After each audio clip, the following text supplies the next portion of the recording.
NIA, NICHD, NHLBI, NCI, NIMH have all supported me, and NIMHD have all supported me over my career. Let me make sure I know how the technology works. What I want to focus on is less the challenges of disparities, which is much of my work has focused on. In recent years, I've been focusing much more on what can we learn from the social and behavioral sciences about effective interventions to reduce disparities, but also to improve America's health more broadly. So I want to begin by talking about some significant patterns that illustrate the challenges of health that we face in the United States, and then to look at the social and behavioral science evidence that points us to promising directions to address them. So the first big problem, is that in spite of our massive investment in medical care in the United States, less than 5% of the world's population, we spend more money per person, we spend more money absolutely on medical care than any other country. According to the World Bank, half of the money spent in the world annually on medical care is spent in the United States. Yet we rank near the bottom of the industrialized world on health, and we are losing ground over time. If we look at life expectancy as an overall health status indicator, we rank behind countries that we don't think of as our peers. Cyprus, United Arab Emirates, South Korea, Costa Rica, and Portugal all have higher life expectancy than the United States. And it's not just the minorities are doing badly. If white America were a country, it would rank 30th in the world, with black America ranking 58th in the world. So a recent Institute of Medicine report, this is very sensitive. An Institute of Medicine report indicated the poorer health of Americans compared to people in other rich countries, and that it is evident at all ages, from birth through age 75, and even more strikingly, that even the most advantaged Americans, those with high income, high education, those who have good lifestyles and health insurance, had worse health than their peers in other affluent countries. So a take-home point as we think of the challenges is that all Americans are far less healthy than we could or should be. And then there are these large variations in health by socioeconomic status. Here's a paper we did using data from the panel study of income dynamics, where socioeconomic status, income particularly, is measured very well. And you can see low-income Americans have a risk of mortality that is 3 times that of higher-income Americans. And there's not a threshold effect, but it's a gradient effect. Every higher level of income is, in fact, associated with better health.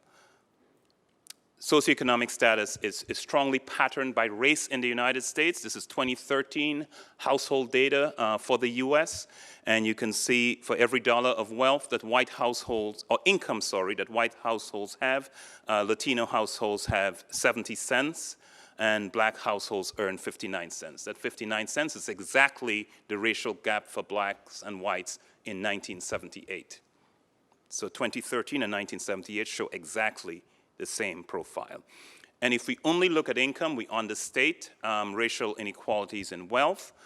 Here is another report from the census looking at wealth differences in the United States, and for every dollar of wealth that whites have, blacks have 6 cents and Latinos have 7 cents. The wealth gaps today are larger than when President Obama took office, because blacks and Latinos had more marked losses in wealth during the economic downturn.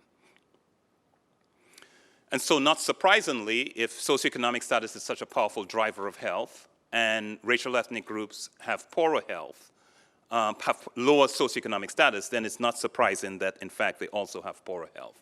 One way we can see that is these data available only for blacks and whites. Life expectancy lags from 1950 to 2010, and you can see good news and bad news in the data. The good news is there was an 8-year gap in life expectancy in 1950. There's a 4-year gap in 2010, so it's much smaller than it was. It's been cut in half, absolutely. However, a 4-year gap is quite substantial. If we were to freeze the life expectancy of whites and had the life expectancy of African Americans improve at the average rate at which life expectancy has increased in the last 10 years, it would take about 30 years to close the gap in health. You can see gaps of that magnitude in the data. Look at the life expectancy of whites in 1950, 69.1 years. And let's ask the question, how long did it take for African Americans to close that gap? It was not until 1990, a 40-year difference in the health of two groups living in the same society. Or look at the life expectancy of African Americans in 2010, 74.7 years. And when were whites at that level? You could see back in 1980, they were at 1980, they were at 74.4 years. So again, about a 30-year gap. So you can see these gaps that we see are, in fact, quite substantial.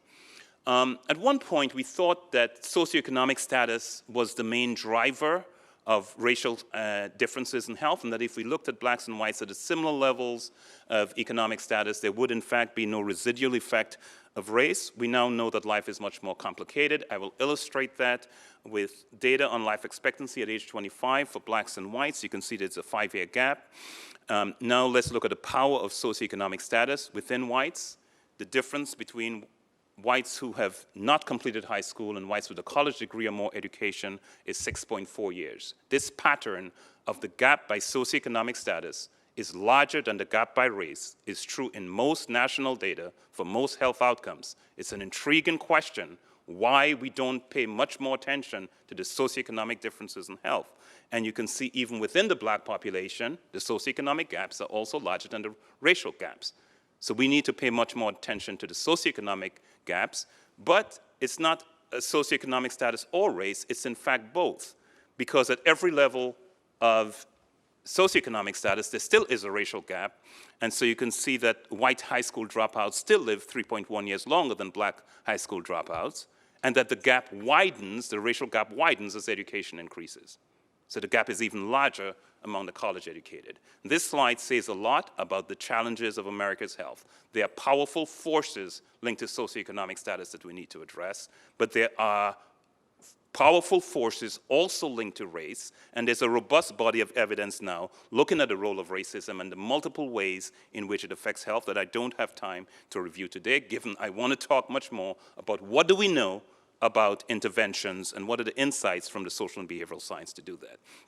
There's quite a consensus about the role of the social determinants of health, that the way medicine is practiced in the United States, medicine does not have much to do with health. I'll say that again. The way medicine is practiced in the United States, medicine largely serves as a repair shop that does a good job of taking care of us once we get sick, but for most indicators, the major indicators of health, does not have too much to do with whether we get sick or not in the first place. But the opportunities to be healthy in the places where we live, learn, work, play, and worship have much more to do with determining our health than going to a doctor. Going to a doctor is important, but social policies can play an important role in shaping whether we get sick or not in the first place.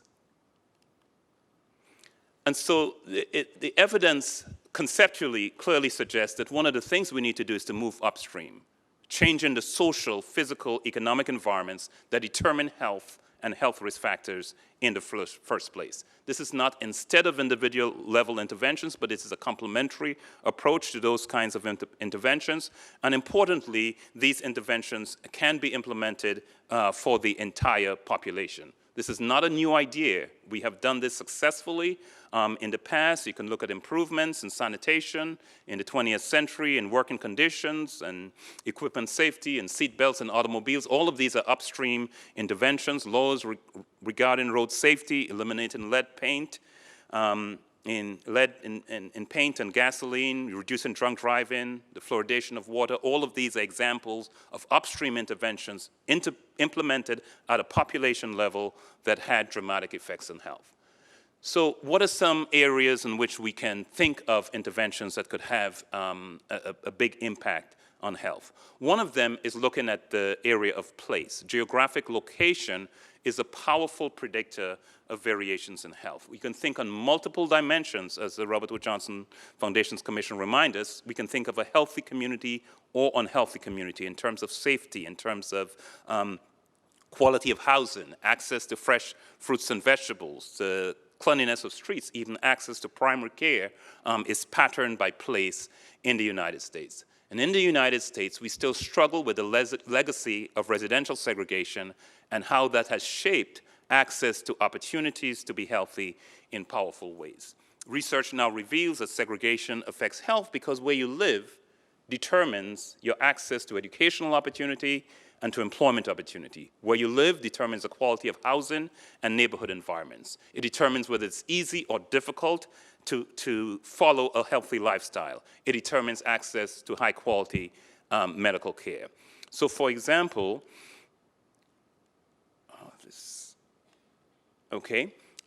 here's a study by David Cutler, a Harvard economist, using a national sample of blacks and whites that estimates using fancy econometric models that I cannot even fully describe. But he estimates that if you could only eliminate residential segregation, you would completely erase in the United States black-white differences in income, education, unemployment, and reduce black-white differences in single motherhood by 2/3. That's all driven by place. So intervening on place and improving the quality of life in places is in fact an important health intervention. Do we have any evidence that this would work? One example of high quality evidence comes from the Move Into Opportunity program, where families were randomized, all living in public housing, to live in less poor housing. So all you took was poor people and changed their neighborhood environment.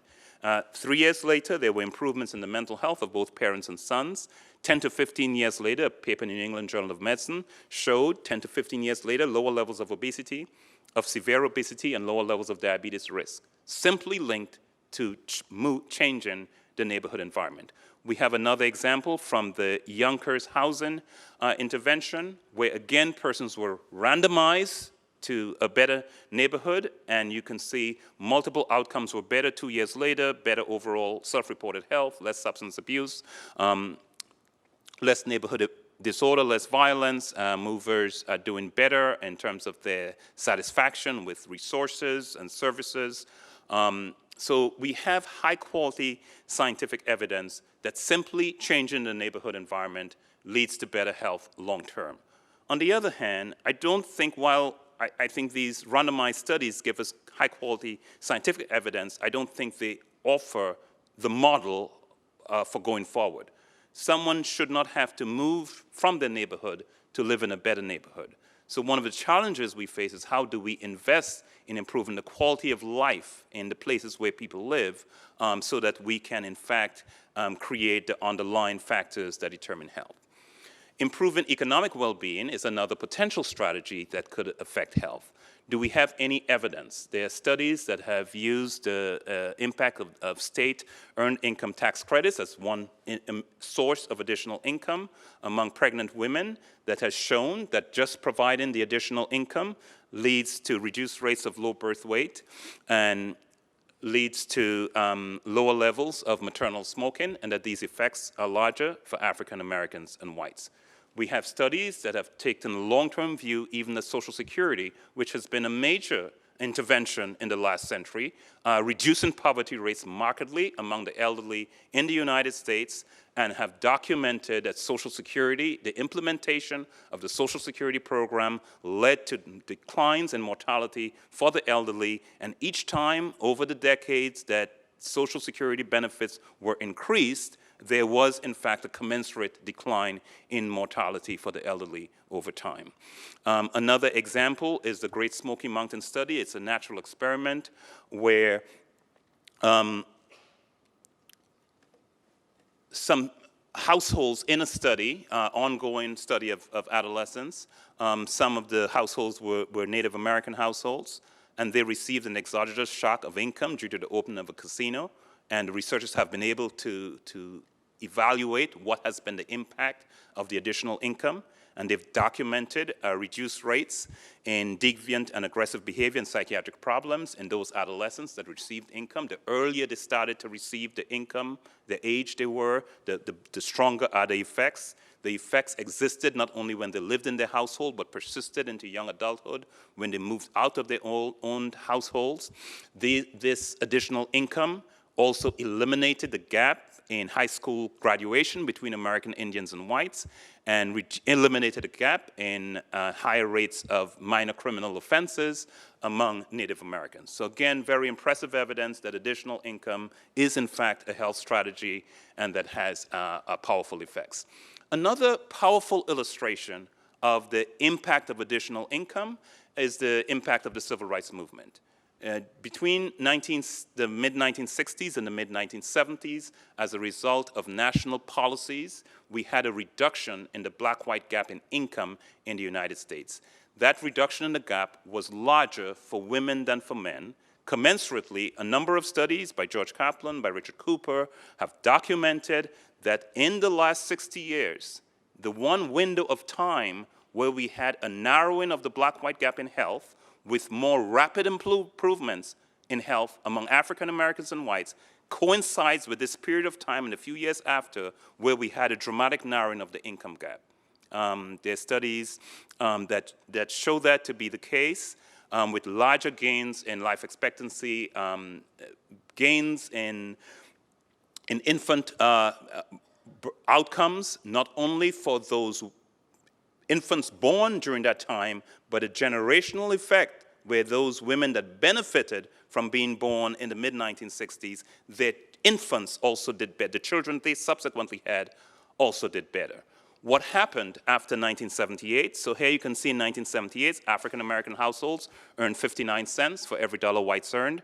Throughout the decade of the 1980s, that income gap was much larger. In fact, it was not until 1994 that African Americans closed the gap to above where they were back in 1978. So what happened to the health of African Americans during the decade of the 1980s? Here is data from the National Center for Health Statistics showing that throughout the 1980s, and from 1984 and following, I'm showing you a slice of that data, you can see the health of overall life expectancy at birth for whites gradually increasing, not large, but just gradually increasing. But from 1984, for 5 years in a row, the life expectancy of African Americans is lower than it was in 1984.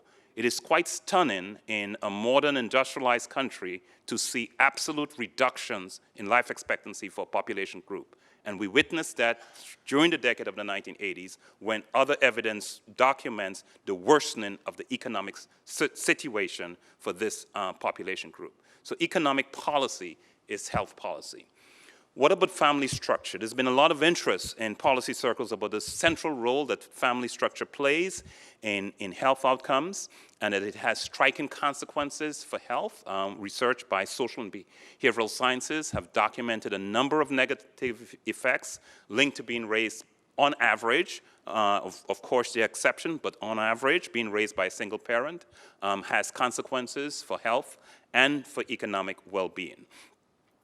Well, what are the determinants of family structure? I think in our policy circles, we give a lot of attention to values and having the right kind of family values. There's other evidence that clearly suggests that the economic conditions of life have a lot to do with family structure. So in the United States, marriage rates rise when average male earnings increase. And marriage rates are inversely related to male unemployment, for example. So this may not be a politically correct thing to say, but the rates of marriage are very closely linked in US data with the economic opportunities for males. Research by social scientists like Robert Sampson, a sociologist at Harvard, has documented that has provided an explanation for one of the largest racial differences in a cause of death, which is in homicide, if you look at the 15 leading causes of death in the United States. And he documents that lack of access to jobs, employment opportunities, produces high male unemployment and underemployment. This in turn leads to high rates of out-of-wedlock births, high rates of female-headed households, and the extreme concentration of poverty. In single-parent households, Sampson shows, there is lower levels of supervision of adolescent males. And these factors that I just mentioned predict rates of violent crime and homicide identically for blacks and whites in the United States. Why are the rates of homicide higher for African Americans? Because African Americans are more exposed to these conditions that predict higher rates of homicide for both population groups. So Sampson concludes that the racial differences at a neighborhood level in the availability of jobs, in family structure, in opportunities for marriage, and concentrated poverty underlie the racial differences in crime and homicide. And in a review essay summarizing all this work, Sampson and William Julius Wilson concluded that the sources of violent crime are remarkably invariant across race and rooted instead in the structural differences among communities, cities, and states in economic and family organization. And that in the 171 largest cities they studied, there's not even one city where whites live under similar conditions to blacks, and that the worst urban context in which whites reside is considerably better than the average context of black communities. So can social policy, can interventions along those lines make a difference in improving outcomes? We have striking evidence if we look internationally. Here, this shows that if we look at the percent of children in single-parent households, the United States is very comparable to Sweden in the number of children in single-parent households. But 55% of children in single-parent households in the US live in poverty compared to 7% in Sweden. So you have the same exposure, but childhood poverty is not inevitable. Another way to think of that from this report from UNICEF is let's look at the child poverty rates in the US and Sweden. I'm focusing on multiple countries. There are multiple countries on the slide, but let's focus on US and Sweden. And you can see that before taxes and transfers, child poverty rates in US and Sweden are relatively similar, but after taxes and transfers reflect policy preferences, we have a dramatic reduction in the child poverty rates in Sweden, but only a small reduction in the United States, suggesting that there's a lot that can be done. Do we have any evidence that if we were to create good employment opportunities for males with stable employment and opportunities for advancement, it would have an impact? Yes, there's a social scientist, Jay Teachman, who has done a series of research studies, looking at the impact of military enlistment on young men. And he finds that active duty military service promotes marriage over cohabitation, increases the likelihood of first marriage, and leads to greater stability of marriage. And all of these effects are stronger for African Americans than for whites. So clearly evidence that if you create good economic opportunities, you can get the good rates of marriage that many desire. We also have evidence that if we invest in education, and especially in early childhood education, we can have huge impacts. I don't have time to talk about these studies, but there's a body of work from researchers at Stanford showing that relatively simple psychological interventions can have a huge impact in reducing the black-white gap in academic performance in elementary schools. This is grades 7 and 8.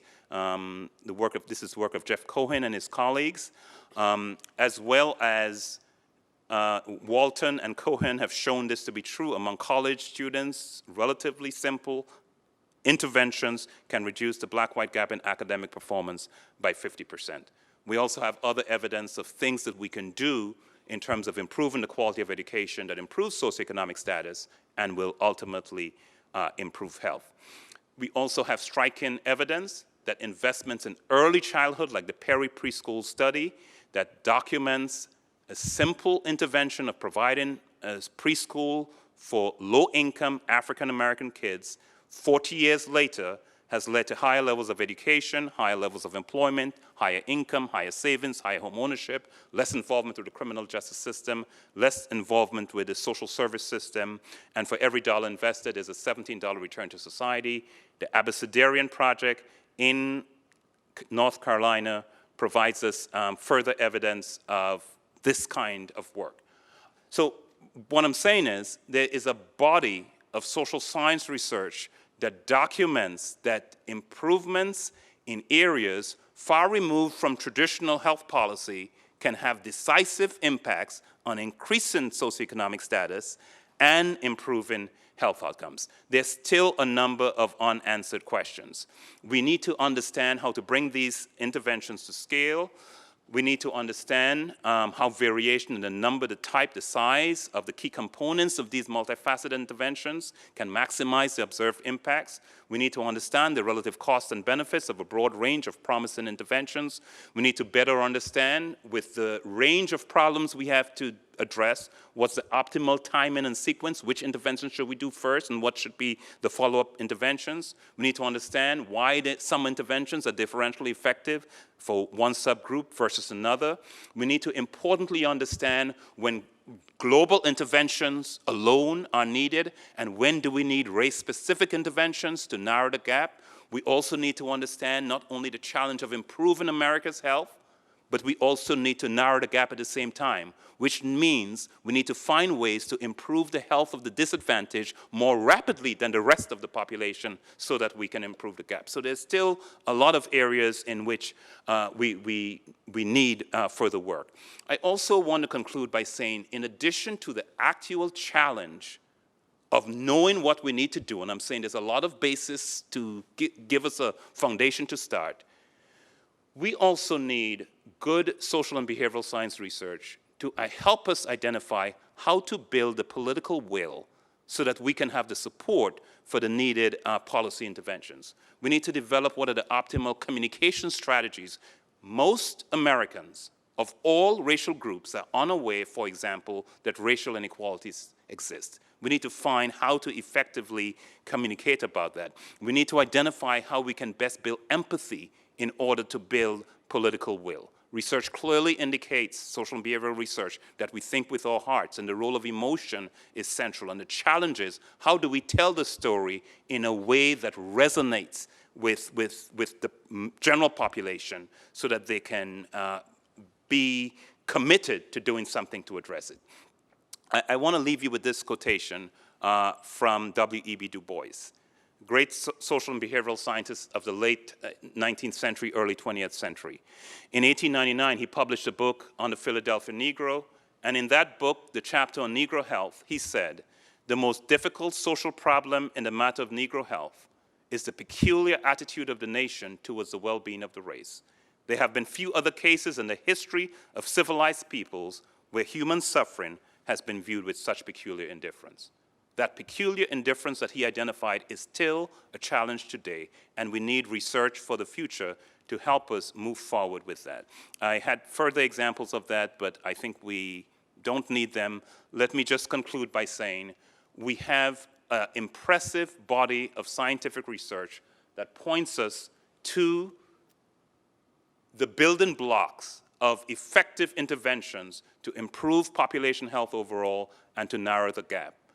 We need to identify the strategy